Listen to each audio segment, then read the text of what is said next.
Miraba tompoko vavy sy tompoko lahy tonga soa tao anatin'ny fandaharana aloresahana anao sehatra indray amin'izao alin'ny sabotsy fa 7 ny volana desambra 2024 izao fandaharana farany ihany koa iarahantsika amin'ity taona 2024 ity ato anatin'ny aloresahana anao sehatra eto amin'ny fety lavitra record Madagasikara iresaka betsaka mahakasika ny politika isika amin'ity anioalina ity indrindra fa ny fifidianana ben'ny tanàna sy mpanolontsain'ny tanàna izay vao natrehantsika farany teo fa mialohan'izay aloha ampahafantarana ny vahiny manokana nasaintsika ao amin'ity anio ity dia ampatsahivina isika fa azontsika atao ihany koa ny manaraka an'izao fandaharana izao amin'ny page Facebook ny record Madagasikara dia azontsika atao mamirina mihaino ny fandaharana na mizarana izany ihany koa na mametraka ny hevitrintsika olom-pirenena ihany koa ao anatin'izay fandaharana aloresahana anao ny sehatra izay. Zareo avy eo anivo ny antoko tiako Madagasikara no nasaina manokana amin'izao fandaharana izao ny sekretera jeneraliny ny zombavamboaka Madagasikara amboriboritany faefatra ihany koa eto Antananarivo renivohitra Andriamatoa Rinira Andriamasinoro miarahaba anao tompoko tonga soa eto amin'ny plateau ny fandaharana aloresahana eto amin'ny record Madagasikara. Miarahaba anao ary miarahaba ihany koa ny vahoaka malagasy rehetra izay manaraka an'izao fandaharana izao amin'ity alina ity. Ary dia arapaina na tratry ny krismasy ary dia rarisoa ihany koa mba samy ho tratry ny taona vaovao dia mankasitraka feno amin'ny fanasana izay nataonareo teto amin'ny record ary dia manasantsika rehetra naraka hatramin'ny farany fandaharana. Izay indrindra ianareo tompoko no isaorana manokana nanaiky ny vahiny ato anatin'ny fandaharana araka ny anaran'ny fandaharana moa hoe aloresahana anao sehatra dia omena ny tiako Madagasikara ny sehatra amin'ity alina ity resahantsika ny zava-misy marina ny fomba fahitanareo ny fifidianana farany teo ny antony manokana izay nanasana ny tiako Madagasikara dia taoriany ny fifidianana ben'ny tanàna sy mpanolontsain'ny tanàna farany teo dia tsy nitsahatra ny teo anivony ny antoko tiako Madagasikara nanao fanambarana ary farany teo aza moa nisy ny fitoriana izay napetraka reo teny anivon'ny fitsarana misahana ny atao amin'ny fanjakana ny tribunal administratif teto Antananarivo mahakasika ny fanambarana izay nataonareo ary namafisinareo fa fifidianana feno osoka ny fifidianana nisy tamin'ny farany teo iny fahina marina moa izany ny tena zava-misy ny fahitany ny antoko tiako Madagasikara sy ny pirofo eo ampelantanana ny antoko tiako Madagasikara ka mahatonga an'izay fanamarianareo manokana izay fa tena nisy osoka tamin'iny fifidianana farany teo iny. Ya, ampatsahivina aloha zany ho antsika mpiaino ny atokantrano fa ny base ny fifidianana dia ny lisam-pifidianana. Izay zany ny antoka ampahadio sy mangarahara amin'ny fifidianana ary zany principe universel mihitsy zany hoe lisam-pifidianana madio ary feno. Madio zany izy tsy misy osoka tsy misy zavatra hafahafa ao anatiny ary feno ihany koa izy izany hoe ny olona rehetra izay tokony ho ao anaty lisam-pifidianana dia tokony ao anaty lisam-pifidianana daholo zany. Misy principe maromaro ao anatin'ny lisam-pifidianana toko hoe universel ary misy ho antsika eto Madagasikara manokana. Io zany aloha ny jerena voalohany ny hoe mahara-dalàna na tsy mahara-dalàna ny fifidianana. Raha raisiko ohatra tsotro io dia ohatran'ireny hoe feu de match reny zany raha ho an'ny mpanao baolina. Izay olona misoratra ao anatin'ny feu de match ihany no afaka milalao. Ka rehefa ohatra ka iny zany no tsy voahaja dia tsy mandeha araka ny tokony ho izy le lalao izay atao zany. Ohatr'izay zany raha dika tsotra le izy. Ny olana nefa n'izany ho antsika tamin'ny fifidianana ben'ny tanàna farany teo. Betsaka ny principe ao anatin'io lisam-pifidianana io tsy voahaja. Anisan'ny voalohany amin'izany izay takin'ny bailleur zany ny mpamatsy vola izay namatsy vola n'io élection antsika sy ny mpanohana antsika zany amin'ny fifidianana dia ny atao hoe gel de la liste électorale. Misy fotoana zany ny fomba ahafahana manokatra sy manidy an'io liste électorale io. Io zany tsy azonao sokafana hoe isy fifidianana andeha dia sokafana kely indray aloha dia avy eo hidinina. Fa izay ny atao hoe gel de la liste électorale izay ho antsika zany zao rehefa arrêté définitivement ny liste électorale isaky ny 15 mai dia tsy avy sokafana iny raha tsy amin'ny fanaovana révision de la liste électorale indray na ny ralina amin'ny taona manaraka. Iny manomboka amin'ny 1er décembre dia mijanona eo amin'ny 15 février izy raha tsy diso zay. Dia tsy azo atao zany manokatra ny lisam-pifidianana io fa tsy maintsy zay ny bazy angana ny olana tamintsika nefa n'zany zao teo a tsy voady zay ho an'ny fifidianana be ny tanàna farany teo a voalohany aloha misy a ny olona tsy ray tsy roa fa betsaka dia nifidy tamin'ny fifidianana solom-bavim-bahoaka tonga ny fifidianana be ny tanàna tsy ao anaty lista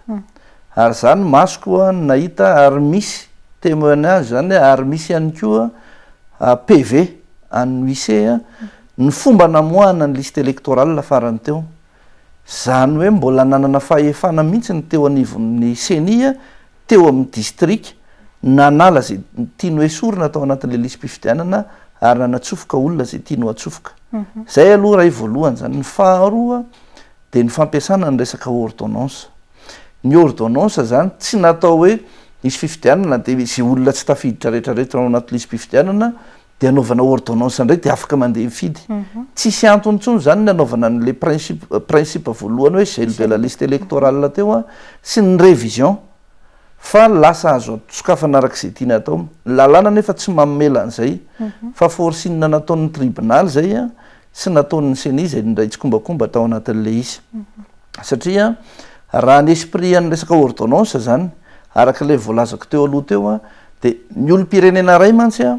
rehefa tonga ny famaranana vonjomaika lisy mpifidianana dia nazana ianao afaka mijery an'io liste io daholo raha misy diso ny anaranao na misy diso ny adressinao a de manao fitarainana ianao na manao réclamation fa ianao koa afaka miteny hoe ty olona ity tsy atao anatin'ty fokotany misy anay ity de ahoana ny tafiditra ato a dia afaka manao fitarainana an'izay koa ianao zany rehefa tapitra zay famaranana vonjomaika zay a de manana 20 andro zany ny olom-pirenena tsirairay avy anaovana an'izay réclamation zay ka rehefa tonga indray nefa ny arretage définitive an'le liste zany dia tsy afaka sokafana tsony izy zay hoe arrêté anazy hoe gel zay zany kanefa mety ao arina n'lay fanaovana an'izay arretage zay a vo mivoaka le hoe tsy ara-dalàna tokoa le fidiran'le olona tao a de zay le akanesana any amin'ny tribunal amoahana an'le ordonnance zany zay vao tokony hosokafana amin'ny alalan'zay a zavatra zay le listy mpifidianana amin'ny alalan'zay ordonnance zay zavatra misy nefa n'zany zao teto Madagasikara ny tsika teo a fifidianana be ny tanàna tsy misy akory zay fitoriana melo zay ary tsy misy zay olan'zay a fa de nisokafana fotsiny a ny listy mpifidianana ny fahatelo manarak'izay a de misy koa zany ny principe atsika eo ny hoe ny tsika eto Madagasikara zany a mbola inscription volontaire ny ao anaty listy mpifidianana ianao zany na feno taona ary dia tsy afaka terena ianao hisoratra anarana ao anaty listy mpifidianana ary tsy tonga de automatika de ao fa ny zavatra misy ny tsika teo a ny seho fokotany fotsiny ary ny CENI tsy nandahany zany a rehefa nanontaniana hoe fa maninona ny seho fokotany no alefanareo a manao fanadiadiana de maninona ny seho fokotany no mitondra n'lay ordonnance mitondra n'lay anarana anaovana ordonnance de namaly ny CENI hoe anisany démembrement CENI nge ny seho fokotany ozy izy de anananay confiance kanefa zay tsy araky ny lalàna satria tokony individuellement zany no miseho manifester le olona le olom-pirenena ny teny hoe za te hisoratra anaty listy mpifidianana zay efa tsy vanim-potoana anaovana an'izany ary zao ray aloha zany a efa tsy vanim-potoana le izy anaovana azy io ordonnance io faharoa mbola tsy nanaraka ny lalàna ihany koa nanaovana an'le ordonnance ary indrindra moa zany a ny fitsarana zay namoaka n'iny ordonnance iny a tribunal zay namoaka an'iny a raha ny tokony ho izy a ny ordonnance de individuel zany ianao mangataka de misy audience mihitsy tokony mandeha de zay ianao vao mahazo ordonnance fa teo a lasa mitambatra daholo zany lasa liste collective no avoaka an'le ordonnance zay tsy ara-dalàna zay de zany zany ao anatiny daholo a de voalohany zany no teneninay ao anatin'le izy de le fifidianana mihitsy a no tsy tomombana mbola tsy miresaka voka-pifidianana fa ny fikirakarana an'le fifidianana mihitsy zay base zay zany hoe liste électorale zay mihitsy a satria voaprofo arak'izany fa misy olona zay tsy tokony ao anatin'le liste am'le circonscription zany ohatra hoe olona tsy tokony hifidy eto Antananarivo renivohitra fotsiny a lasa afaka mifidy ao ary hitantsika koa ny fanazavako teo hoe misy olona zay tokony hifidy ao satria mifidy teo tamin'ny solom-bavim-bahoaka teo a tsy afaka mifidy dikan'izay tsy fifidianana iny fa lasa zavatra kajikajy ambony latabatra fotsiny a anaovana ampandaninana ny candidat ampanjakana ny mba hitenenako hoe tsy zahay irery ary io moa efa teneniko foana hoe ny fifidianana nge tsy ny antoko timma rery ary tsy aferan'ny antoko timma fa aferan'ny malagasy ray manontolo dia vo tsy ela zao de hitatsika fa ny transparency international zao a de nanao fanambarana akory zareo ary izy tena nyteny mihitsy ato zany hoe Madagasikara lavo ny mangarahara sy ny fahitsina ara-pifidianana de nanao antso izy ho an'ny olo-pirenena sy ny vondrona iraisam-pirenena soratany ato daholo nazavainy tato koa zay nyresahako zay hoe lisy-pisy fifidianana ny fototra mahamarina sy tsy mahamarina ny fifidianana raha ty antso ataony zareo ato ty ary zao any transparency international ty de miteny mihitsy izy ato ny hoe mangataka mihitsy miantso ny rehetra mihitsy izy a anohatra ny voka-pifidianana io zay mihitsy ny voalaza ato satria fifidianana tsy ara-dalàna le izy zay zany aloha raha mahakasika ny hoe mialohan'ny fanaovana ny fifidianana ary zao a zany zavatra resahany zany tsy hoe miteny an'izany fotsiny zay zao na hoe constat fa efa ny réagir zay ara-potoana satria vao nahita an'io zavatra io zay a dia nandalo tany amin'ny seni zay intelo zay nangataka fionana tamin'ny seni mbola tapabolana mialohan'ny fifidianana herinandro mialohan'ny fifidianana de mbola nandalo tany zay tsisy afaka nandray anay ny seni ary ny olona zay tokony afaka handray anay ary rehefa tonga tao zay a satria tsisy responsable hoe mety handray zany de anisan'zany ny DSI hitanay tao a zavatra tokony mahafantatra n'io zavatra io tsara izy de nangatanay fionana izy a lasa tsy tao tsony izy tsisy afaka nandray zany zay a mialohan'ny fifidianana rehefa zany de nametraka zay a ny taratasy teo amin'ny seni a ny filazana efa tsy ho ara-dalàna mihitsy io fifidianana io satria ny lista zay base ny fifidianana mihitsy a nokorotaninareo ohatran'io de mbola raha ataotiko hoe raha pitso ny fifidianana androany alina zay mbola teny amin'ny seni mbola ny angavy ajanono io resaka ordonnance io a fa tsy ara-dalàna io mamoanareo lista rouge satria zany fatao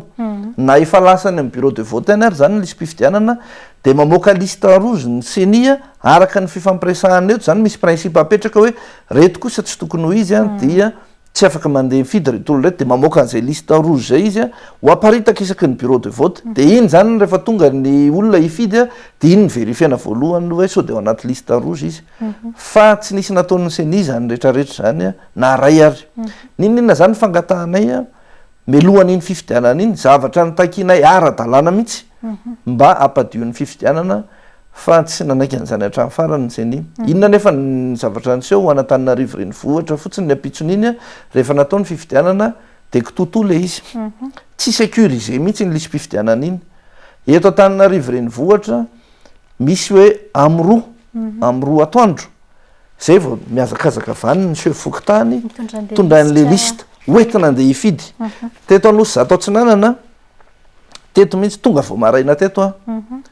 alohan'ny sokafan'ny bureau de vote efa misokatra daholo le izy a tsy en présence ny délégué an'ny candidat sokafany zareo le izy fa manina ho any sokafanareo le izy aka tsy hita le délégué de hoe le délégué reo kary zareo tsy miditra nefa raha ny tokony ho izy tokony président an'ny bureau de vote miantso hoe anomboka tsika de atsona ny tsirairay avy a manao présence izy avy ny délégué rehetrarehetra tonga teto a nanontany chef fokontany teto anosy zato atsinanana aiza ho any liste électorale la ho ampiasaina ao anatin'le izy miodikodina fotsiny izy tsy hita mihitsy zay avaly anazy zany ahoana ho any le resaka lista an'le ordonnance aiza le lisy-pisy fifidianana avoakan'ny ordonnance de mbola any zay ozy izy de rehefa avy eo a zay hoa mila mahita an'le izy ahoana ho any fomba tsy ahitana ny lisy-pifidianana nefa ty efa andro-pifidianana miodikodina tany izy de any an-trano le izy any amin'ny birao sy fokontany eto zany a lasa izy nandeha tany verina vana izy de milanjalanja taratasy fotsiny izy de ty le lista monsieur le député ozy fa zany inona ny fifidianana ataonao anatin'izany zatra tsy normalina mihitsy zany ny olo-pirenena nefa mialohan'ny fifidianana de tokony efa mahalala ao amin'ny fokontany afficheny eny hoe reto any lista lisy-pifidianana sendra mba manana réclamation ny olona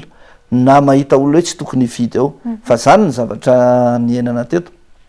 manaraka zany io lisy-pifidianana io a tsy manaraka norma ihany koa tsy feno zany ny voalazany lalàna hoe tsy maintsy misy an'reto zavatra reto farafakeliny hoe numéro d'ordre anarana sy fanampina anarana anarana laharana sy laharana sy datina nomezana ny kara-panondro a adresy mazava ny anarany raisiny reny a ny asa atao fa tsisy an'izany le lisy mpifidianana nampiasaina teo zany ny zavatra nisy teo zany ary ao anatin'le lisy mpifidianana ary jerenao olona ifidy eto Antananarivo reny vohatra ve de ny adresiny de hoe Morondava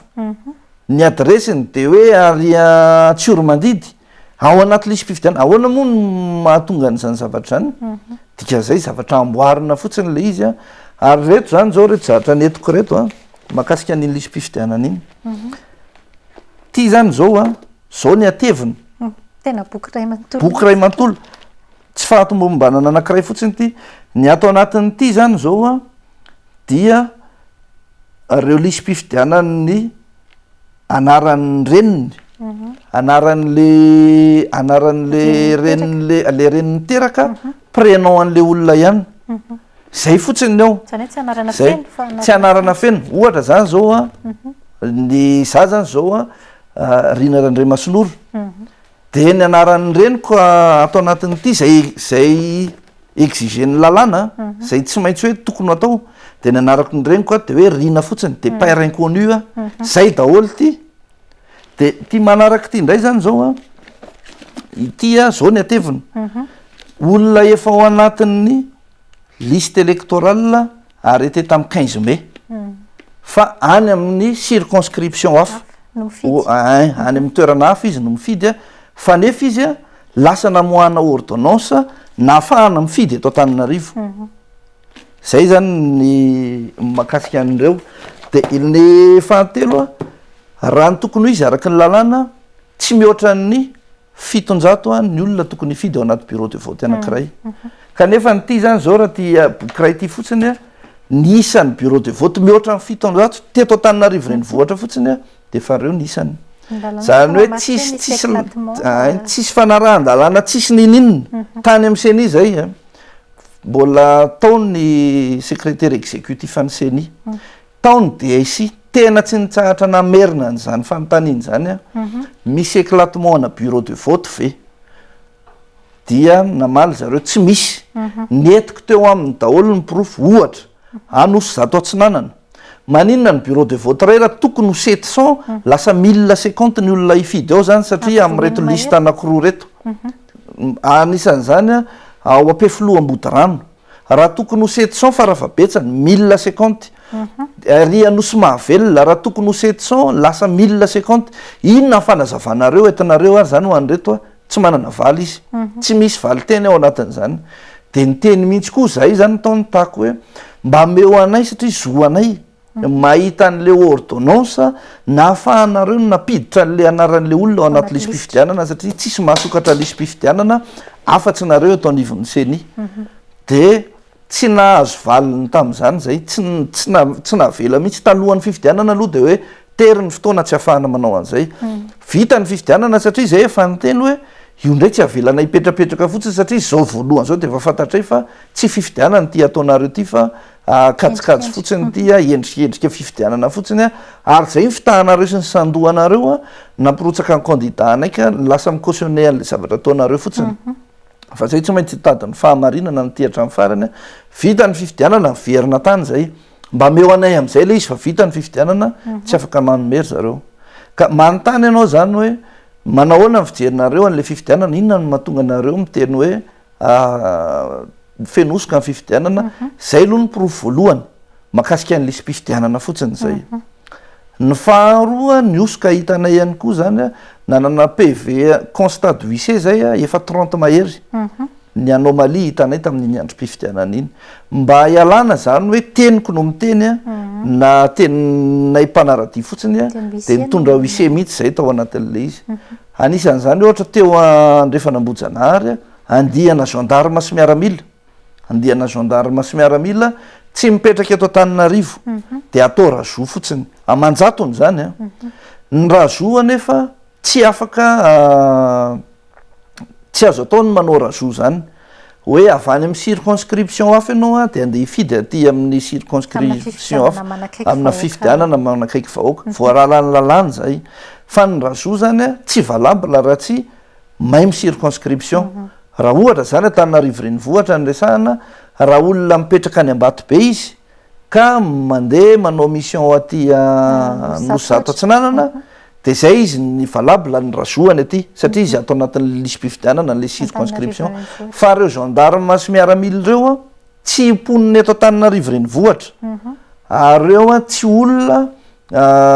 hoe misoratra atao anatin'ny commune urbaine Antananarivo zany ny listany fa olona avy any amin'ny faritany de hoe manao stage fotsiny tsy olona tsy tantaraina olon-kafo zany za mihitsy ny nanatry maso sy ny fanehatra tamin'ireo tamin'izany fotoana zany dia reo de miteny baiko mihitsy ny amin'ny azo nono zany hoe ny mission anay de andeha hifidy tsy kara-pifidianana eny am-pelantanana tsy kara-panondro eny am-pelantanana fa photocopiana kara-panondro miaraka amina photocopiana ordre de mission de reo de tsy maintsy hifidy za nanakana tsy azonareo atao no mifidy ato de mitsangana ny seo fokotany miteny hoe tsy maintsy mifidy reo za seo fokotany eto ka raha seo fokotany ianao tsy anao le izy fa fifidianana ty dia izareo zany no manery fotsiny ary tamin'ity ny tena loza de ny seo fokotany mihitsy amin'ny androm-pifidianana zay tsy ara-dalàna zany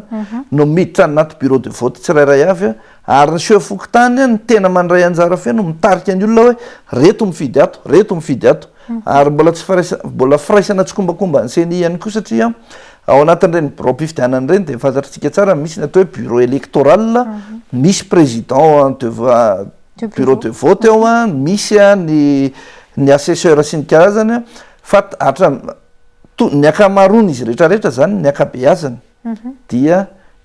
vice président fokotany daholo ny président ny bureau de vote ary membre ny fokotany secrétaire daholo ny assesseur sy ny ao anaty any dikan'izay zany tsy nanana ny olom-pirenena accès tsony mihitsy tao fa zay tiany zareo atao de mibaiko ny seo fokotany amin'ny androm-pifidianana de ohatry mbola mamy baiko ny olona feheziny ao anatin'ny fokotany any izy amin'ny androm-pifidianana io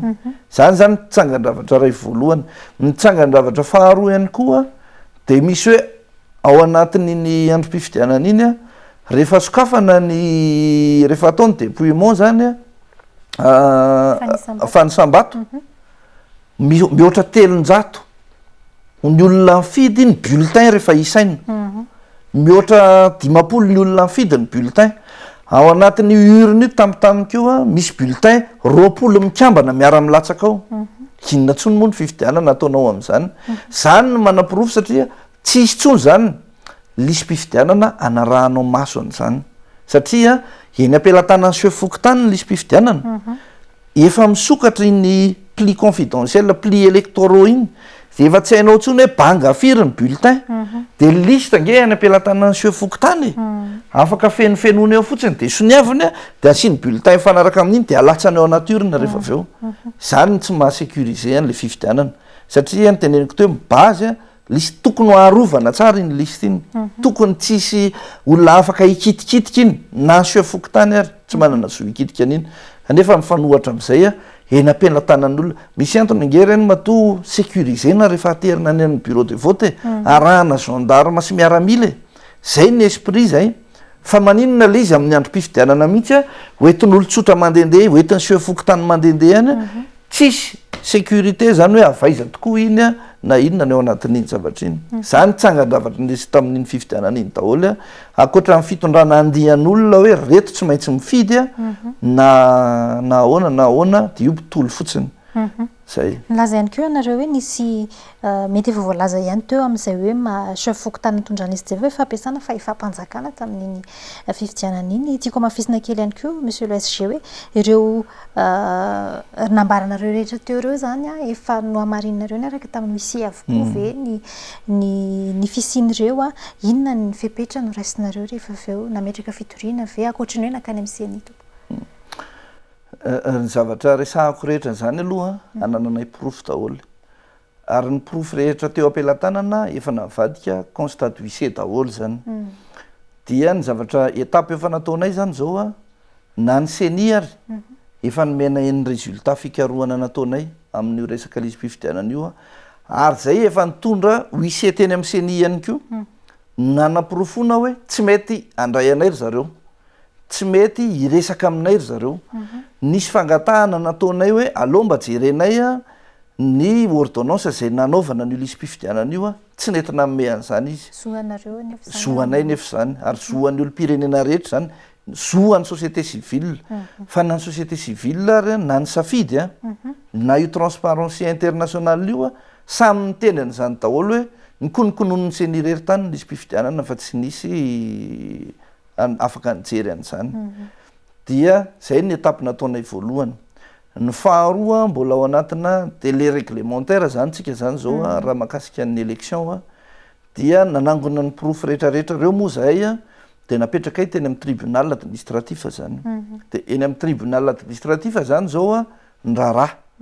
de mbola miandry moa tsika zany ao anatin'le izy hoe inona no fanapahan-kevitra ho raisiny a rovina ny date d'audience de rovina no ho annonceny zany rehefa proclameny zany rehefa avy eo résultat io a de miankina amin'izay indray ny etape manaraka fa tena marina zay a tao anatin'io aloha zany dia anisan'ny fitoriana napetrakay mihitsy a ny fampiasana ny fitaovam-panjakana sy ny fahefam-panjakana ny any amin'ny faritra moa ny tena iainany reny satria hitanao mihitsy hoe tômôbila ny Cisco no mitondra candidat ny fitondrahana dia mandeha manao propagande fa ny teto Antananarivo koa tena nisy zany ary nisy a reny fanomezana ny fizarana vola zay avy any amin'ny bailleur de fonds avy any amin'ny fidy ny fidy no financé an'ireny a taloha kely ny fifidianana dia natsona tao amin'ny assemblée zany ny fidy a nanontaniana ny programme anasany de ao anatin'ny programme anasan'ny fidy mihitsy io resaka tsimbona io kanefa n'io tsimbona io a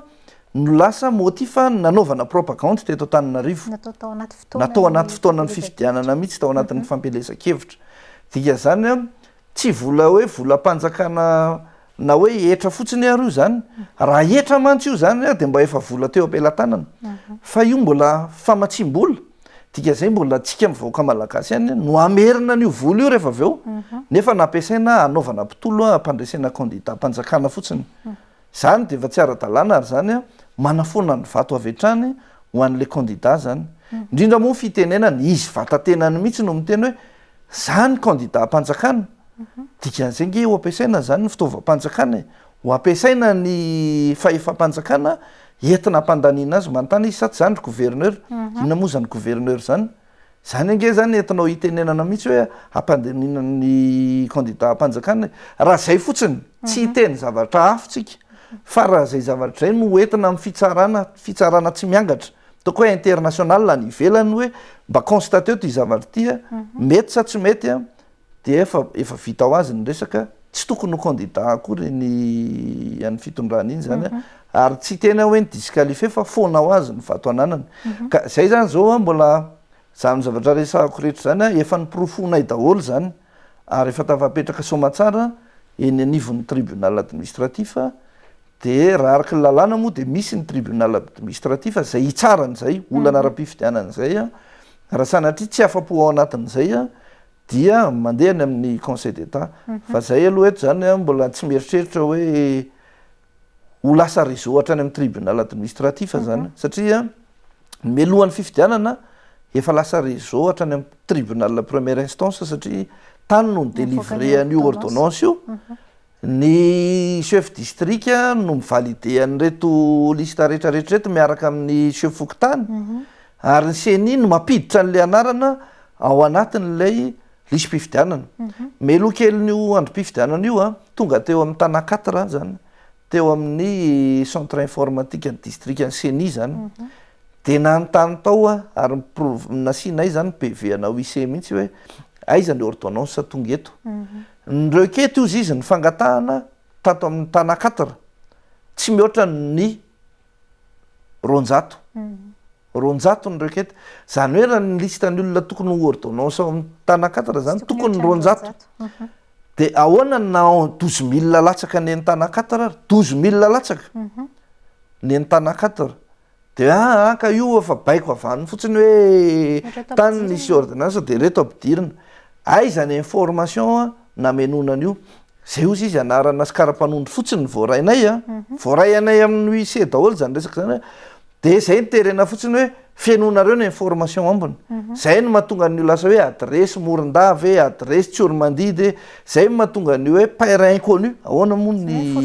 foroporonina fotsiny a ny prénom an'le olona ihany ny lasa anaran'ny maira de pairin inconnu a tamin'io koa sady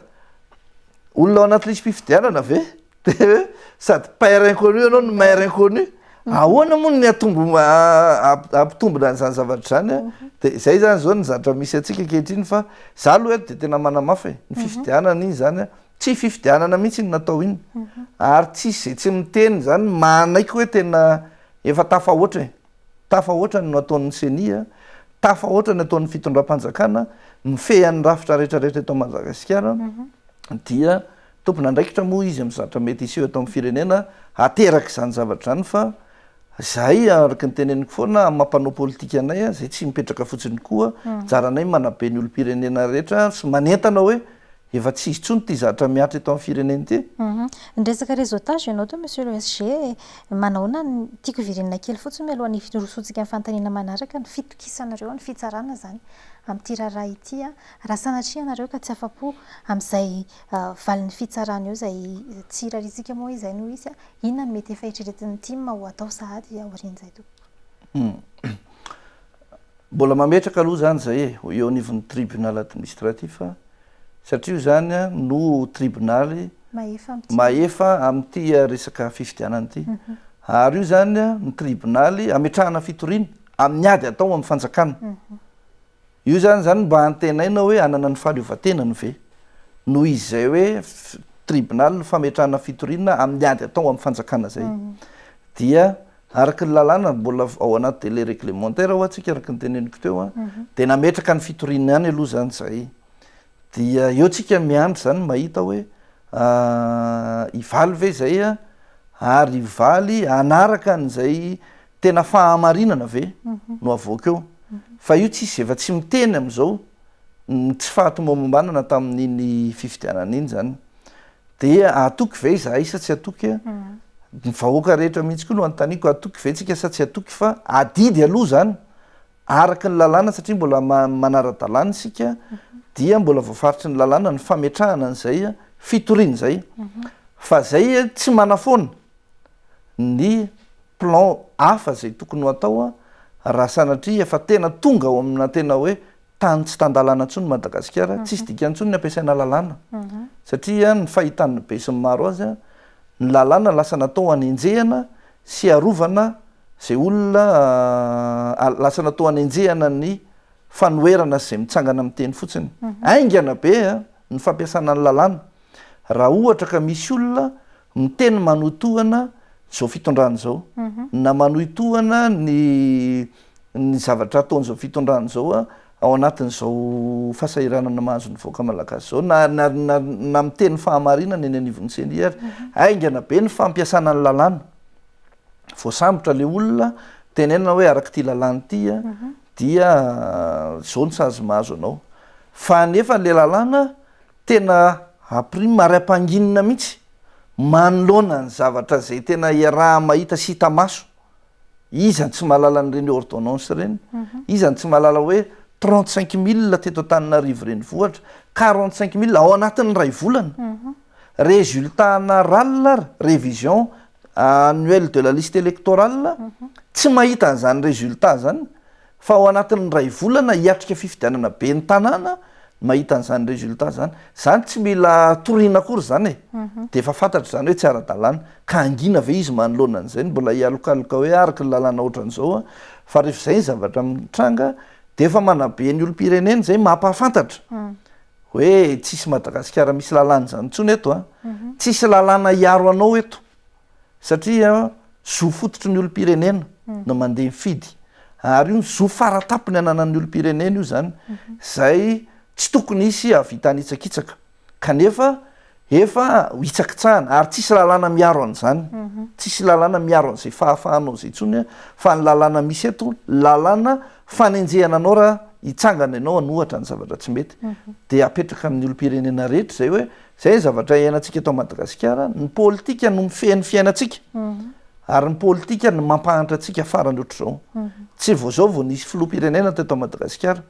fa zao vao farangisitra Madagasikara na nyreny vohatra maloto indrindra na ny firenena mahantra indrindra era-tany. Tiako hiverenana kely ny mahakasika an'ireo fitoriana izay napetraka teo ireo inona zany le tena angatahany antokotsika Madagasikara ao anatin'io fitoriana io, mety hoe fanafoanana mihitsy ve ny vokatry ny fifidianana atao teo sa inona no angatahana reo teo? Misy karazany roa ny fitoriana napetrakay zany aloha. Zay mijery zany amin'ny fifidianana amin'ny ankapobeny manerana Madagasikara. Melohan'ny namoahan'ny CENI ny voka-pifidianana zay navoakany tamikiny moa fa soatra an'Andriamanitra voahentsika ihany dia tafapetraka soamantsara zay amin'ny tsy fanarahan-dalàna rehetra niseho nandritra ny fifidianana.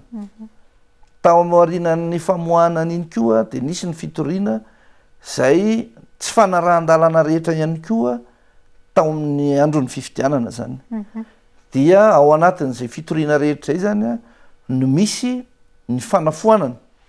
ny vato tao anatin'ireo circonscription nisy olana zany zay tazana ary indrindra moa ny fanafoanana an'izay vato azon'ireny candidat zay mitonona ho candidat-mpanjakana na mampiasa ny fahefam-panjakana sy ny fitaovam-panjakana sy ny volam-panjakana nampandaniana azy ireny ao anatiny daholo zay. Tao anatin'izay fotoana rehetrarehetra izay efa ny fanantona foana ianareo tamin'ny avy eo anivon'ny CENI raha ny valiteny farany teo anivon'ny CENI izay nomena anareo manahoana ny nandraisan'ny CENI an'ireo porofo rehetrarehetra izay nentinareo tiaka Madagasikara io? Androm-panjakana moa le resahana zany mikarakara ny fifidianana fa za tena tsy mamenatra ary tsy mampitahotra no miteny hoe manao resaky ny Mona sy Marenina miresaka amin'ny CENI ankehitriny. CENI zany efa manana mission efa hoe tiany tsy maintsy ho ataotsika dia miezaka mikipo sy mangina izy eo amin'ny fahamarinana ho entinao sy ny fitarenana ho ataonao. Na nipetraka izay hoe ho anisan'ny mpisehatra ho tompon'andraikitra atao anatin'iny fifidianana iny. Tsy niteny an'ny CENI mihitsy zay hoe miandania aminay na miandania amin'ny candidat anay fa nametraka izay hoe zao ny voalazan'ny lalàna mba hisiny ny fifidianana madio satria raha mivoaka madio ny fifidianana nareo CENI ny tompon'antoka nareo no ampafantatra an'izay mikorotana ny fifidianana ianareo ny tompon'antoka ny crédibilité anareo koa ny enjeu ao anatin'izay dia ny teny foana zay zany niezaka izay nanantona intelo zay tsy nisy nandray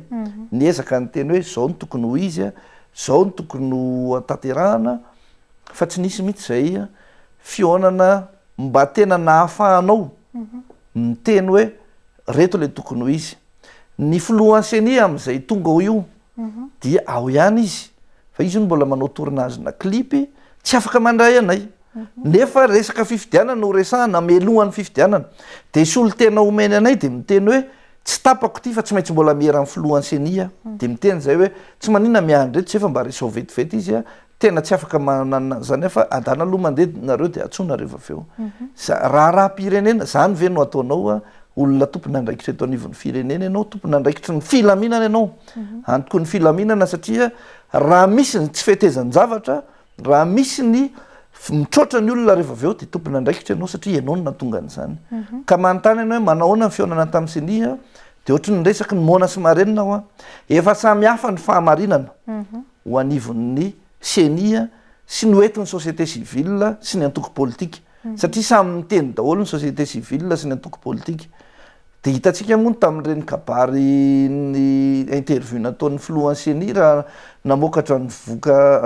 ny vokatra vonjimaiky ireny izy nilaza izy fa tsy nahita tsy fanarahan-dalàna izy teto raha ohatra ozy izy ka olona manao mission eto tokoa moa ahoana filohana CENI ve ianao dia tsy mahalala an'izany hoe raha vao tsy mahay circonscription ny gendarme dia sy miaramila tonga mandeha mifidy eo dia tsy azo atao zany zanyko aminazy zany ohatrany hoe zavatra mandeha ho azy dia tsy mahita izy anomalie an'ireny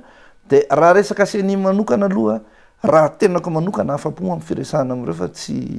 vahaolana ao amin'ny fifidianana.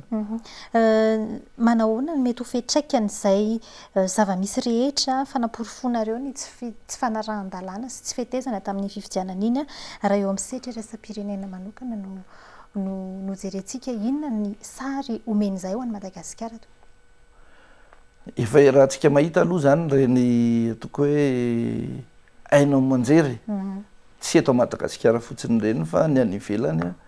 zay mamoaka nyreny fitarainanay rehetra teto amin'ny tamin'ny fifidianana farany teo iny reny anao manjery any ivelany reny zany miasa eto amintsika reny tsy mamomoaka fahatany vaovao zany reny fa reny tsy maintsy voapirovy tsara ny vaovao zay reny vo afaka mamoaka an'ireny zany dia ny zavatra misy aloha de fahitatsika fa miparitaka zany zao ny vaovao mahakasika ny Madagasikara amin'io resaka fifidianana io. Hitatsika koa ny transparency internationale io nge tsy Madagasikara rery matoa io mamoaka ny zavatra ohatran'izany manao tatitra dia efa paritaka tsy eto Madagasikara tsony zany zay efa hain'ny rehetra zany zay manaraka zany moa zay koa akoatra ny resaka hoe fitoriana natao teto amin'ny tribunal administratif de tsy maintsy manao zay ny tatitra sy ny fitoriana am'ireo partenaire reo na ny mpamatsy vola na ny PNUD zany na inona hoe zao ny zavatra nisy tamin'iny fifidianana iny de raisina ndraikitrareo raha tsy teny fotsiny amin'ny resaka logiciel lazaina fa nisy ny pirate iny ahoana moa ny ampitombona n'iny hoe ny pirate n'iny ny logiciel lanseny izy ny olona tafiditra ao raha nisy afaka ny pirate iny raha toko hoe tena eo ampelantanan'ny olona mipirate azy logiciel iny tsy tafaveriny seny izany tsony iny ary tsy tafahidiny iny fa efa niovany rehetrarehetra fa matoa iny izy ny nanidy azy de problème maneo ihany ary nandaniny PNUD vola be mihitsy ny financenan'iny logiciel iny ka ahoana nandanina vola mbahoaka ohatr' zany ve financement ny PNUD vola tsy maintsy ho alohanao rehefa aveo de hoe olotsotra ry de avita hipirateana iny zany zavatra zany mahatonga anay tena hoe tsy maintsy nanao tatitra zay tamin'ireo partenaire ny Madagasikara rehetrarehetra na tamin'ny fifidianana ampahafantaranay ny zavatra nisy mahakasika ny fifidianana teo. Mety hoe nambaranao teo hoe resaka mona sy marenina ny fifampiresanareo tamin'ny CNI fa naizana zany ara inona ny andrasan'ny antokotiko Madagasikara zany amin'izao fotoana zao amin'ny fitondram-panjakana mahefa na mety hoe afatra ny antokotiko Madagasikara miantefa amin'ny fitondram-panjakana mahefa miantefa amin'ny CNI miantefa amin'ny vahoaka malagasy amin'izao fiandrasantsika ny voka-pifidianana ofisialy avy any amin'ny fitsarana misahanana de tao amin'ny fanjakana zao. Za manokana aloha tsisy andrasako amin'ny fitondram-panjakana ny zavatra raha hiteny zany zao dia singaniko manokana ny any amin'ny mpitandro filaminana zay tandroka aro ny vozona zay natao hiaro ny vahoaka sy ny fananany ny fijoroany zany no ilaina zao satria ny mpitandro filaminana raha ny zavatra ny voalazako teo raha ny endriky ny mpitandro filaminana de toy ny hery famoretana zany zao ary ampiasain'ny mpitondra fanjakana am'izay tiany anaovana azy mihitsy misambotra olona manao hery famoretana amin'ny resaka lacrymogène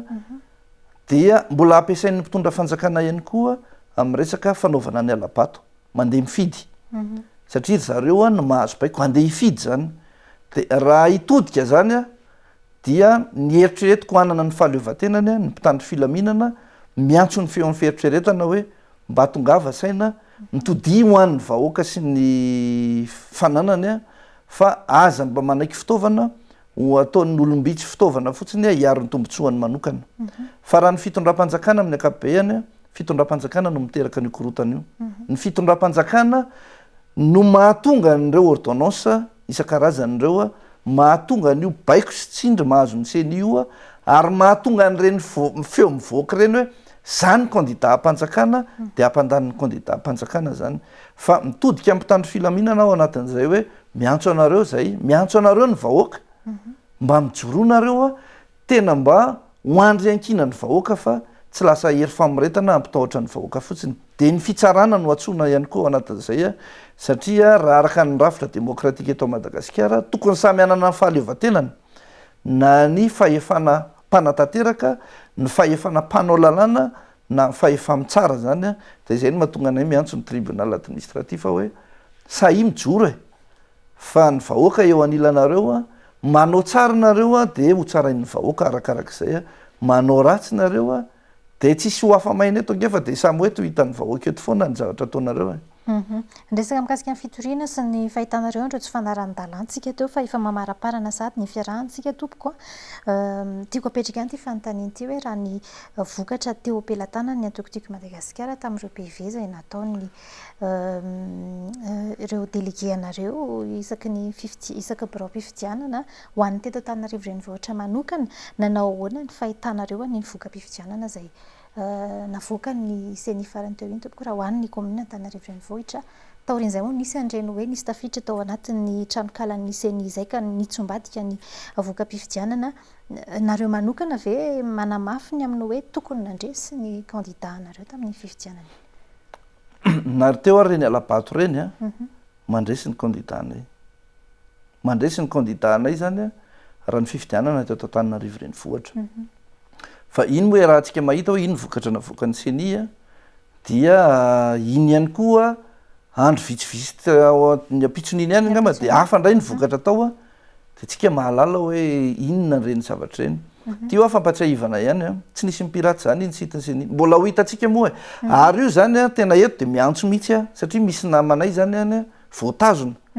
zay ho lasa terena fotsiny hoe izy no anisany nanao piratazony io dia miantso hoe mba avoay le namanay zany Jean-Luc zany tsy tokony zany ny mpitandro filaminana ny manana compétence hitsara hoe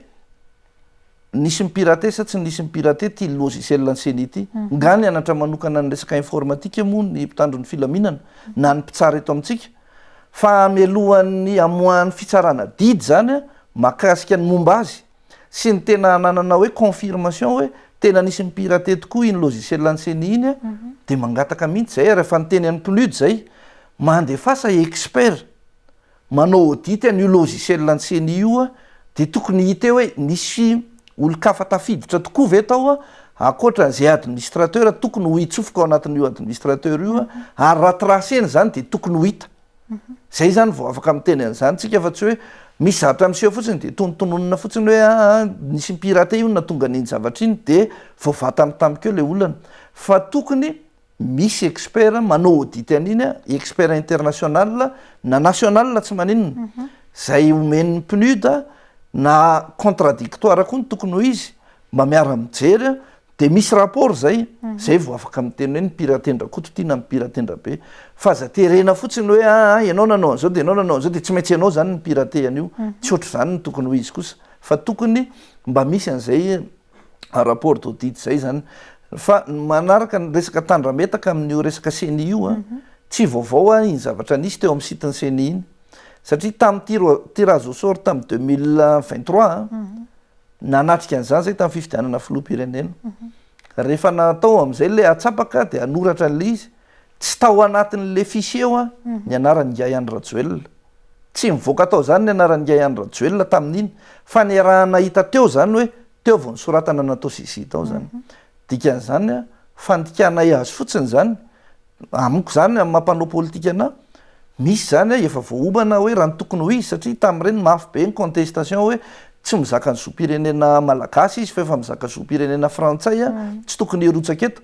zany hoe mety efa tsy tao mihitsy ny anarany fa nampidirina le izy taty aoriana ny vokatra amin'ny fandisy farany teo misy vokatra roa zany ao amin'ny CENI ny famakiko azy satria samy mivoaka tao amin'ny sitiny CENI ny ray mandresy ny candidat anay ny ray mandresy ny candidat am-panjakana dia reny ny zavatra nivoaka teo zany fantaniako farany sady amaranantsika ny fotoana ihany koa satria voafetra ny fotoanantsika monsieur Lagia ny antso mpitandro filaminana no teo nitodika manokana tamin'ny mpitandro ny filaminana ny antso ny vahoaka malagasy ihany koa mba ho tonga saina hijery ny zava-misy marina araka ny fahitanareo azy manahoana ny tsy raha itsiko ny fanontaniana dia hoe tsy matahotra mety karazana teritery na karazana raha matahorana sanatria ihany koa ve hoe fisamborana ny eo anivon'ny tiako Madagasikara amin'ity raharaha ty tompoko raha ho anao manokana raha ho anao manokana aloha zany raha ataoko hoe fisamborana no tsy ampivoaka ny trano tsy tenenana tsony dia tokony ho voalohany tsy hanao tsony satria efa nisy zany indroa zay no samborina zavatra tsy amin'ny antony ary tena nanaovana intimidation mihitsy tamin'ireny fotoana ireny 1 andro nitazomina tany amin'ny fiadanana mafy ny pression nahazo tamin'ireny zavatra ireny kanefa raha tsy hijoro ary ianao dia iandran'iza hijoro ianao koa mampiseho modely hoe ninninona sakatsakana eto amin'ny firenena ny fahefana ny vahoaka za zany ny averiko foana zay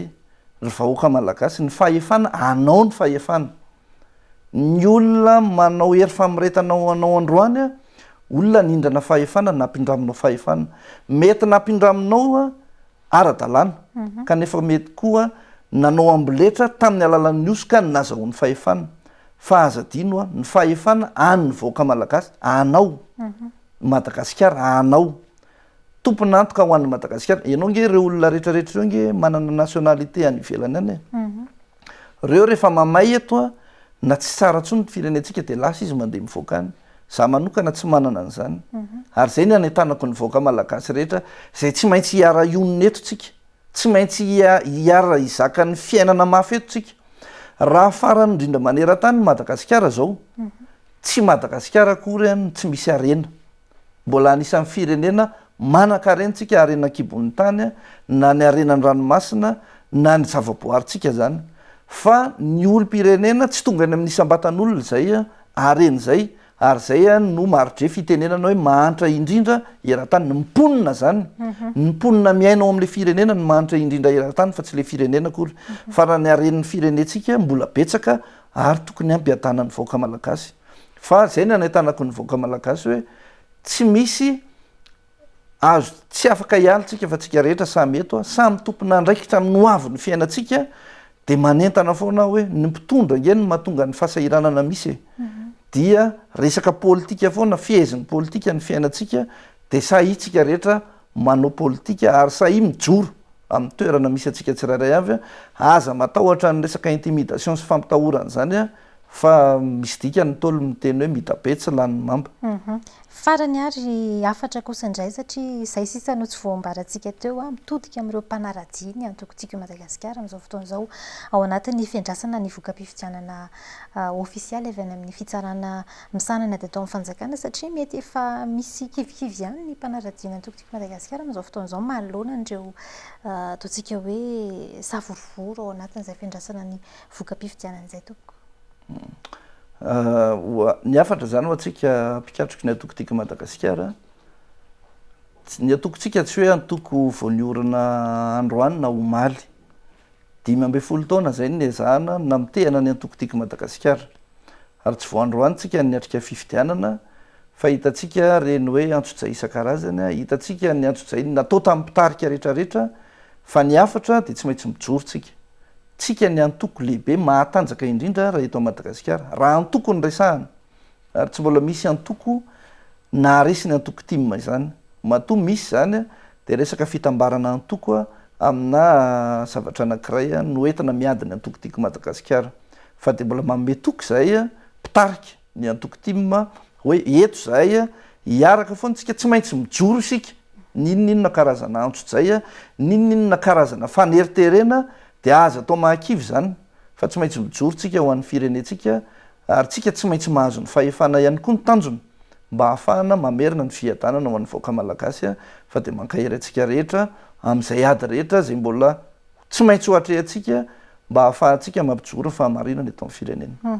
fa mifarana ny fandaharana tompokoa itiany koa araka nambarako teny ampiandohana ny fandaharana farany ho an'ny aloha resahana anao sehatra teto amin'ny rekory Madagasikara tamin'ity taona 2024 ity mety ararotina ihany ny fotoana ho an'ny firarintsoa amin'izao farany taona izao ho an'ny vahoaka malagasy tompokoa marana antsika azy eny ary dia mamerina misaorana ho atsika rehetra isa-tokantrano zay nanaraka ny fandaharana de marina tokoa fa akatoky ny taona vaovaotsika de mirary soa ny isa-tokantrano marina hoe mafy ny fiainana iaraha malala zany ny akamaroany vahoaka malagasy rehetra tsy afaka mifety ary tsy afaka mifaly tsony zao nohon'izay fahasarotana sy amafy ny fiainana zay fa ny afatra de manana foana fanantenana raisy ny andraikitra tandrifanao fa eo anilanareo mandrakariva ihany koa zay raha mbola velona iny zay tsy maintsy hijoro an'ny vahoaka malagasy de manaova fety sambatra daholy mety ao ny tsy fahampina mety ao ny tsy fisina fa mieritrereta ihany vao manao zavatra aza manaonao foana ka lasa hiteraka loza ho anao indray zavatra isy eo satria maro reny ray mpianakaviana tsy mahatantiny zanany tsy misakafo reny de lasa manaonao foana lasa mangalatra de lasa miteraka olana rehefa aveo fa akintsika amin'andriamanitra ny fiainana de mirary sonisatokantrano mba hahita fifaliana ary samy hotratry ny taona vaovao. Zay ny namaranantsika ny fandaharana ankasitrahana zareo avy eo anivony antokotsika Madagasikara tamin'ny alalan'ny Andriamatoa Tale Jeneraly nisy ombavambahoaka Madagasikara sekretera jeneraly azafady indrindra tompoko nisy ombavambahoaka ny Madagasikara voafito amboribory tany faefatra Andriamatoa Rena Randriamasinoro ny vahiny tato anatin'ny fandaharana tamin'ity anio ity izay koa no amaranana ny fiarana tamin'ity taona 2024 ity araka ny fanambara teo hatrany de mametraka ny veloma mandrapitafy izay tompoko amin'ny manaraka indray amin'ny raha ry farany taona mahafinaritra sy taom-baovao mahafinaritra ho tsika rehetra ihany koa amin'ny taona ho avy amin'ny 2024 indray ny fandaharantsika manaraka eto amin'ny aleo resahana anao ny sehatra ankasitrany anareo tompoko namaly ny fanasana veloma tompoko.